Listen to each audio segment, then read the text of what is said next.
తమ్ముడు పాపకు పెళ్లి చేయాలనుకుని ఆడ తెలిసిన పిల్లగాడు చూడరా. మనకు తెలిసిన పిల్లలే ఉండరునా? అయితే కనుకోరా అనుకుంటా లే చరణం ఏంటో గిటికి రాండి పనదా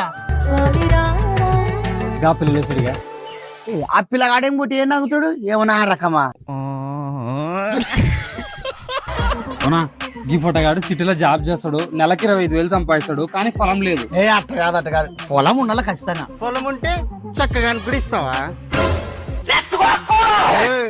మారిపోయినా కాబట్టి పత్తి పోతు లేకుంటే నీ గుద్ద పాకలు తెంగుతుంది. అవునా మరి ఈయనకైతే 10 ఎకరాల పొలం అదే, ఈడెప్పుడు చేయని పని చేసుకుంటూ ఉంటాడు. పొలం ఉండాలా కానీ నా బిడ్డ కుసిపెట్టి సాకాల. అడితే నీ బిడ్డ అడగదు ఇంతకి జీవితాంతం కుసి పెట్టుకొని చేస్తాడు. ఏం అట్లా మాట్లాడతావు? మరి లేకపోతే పొలం ఉండాలా అంటావు, మళ్ళీ బిడ్డ పని చేయకూడదు అంటావు. మరి పీకనిగా నా పొలము. అందరూ వీళ్ళక్కడ రైతులకు పిల్లని ఏమంటే రేపొద్దున మనకు తిన్నికి కూడా దొరకదు.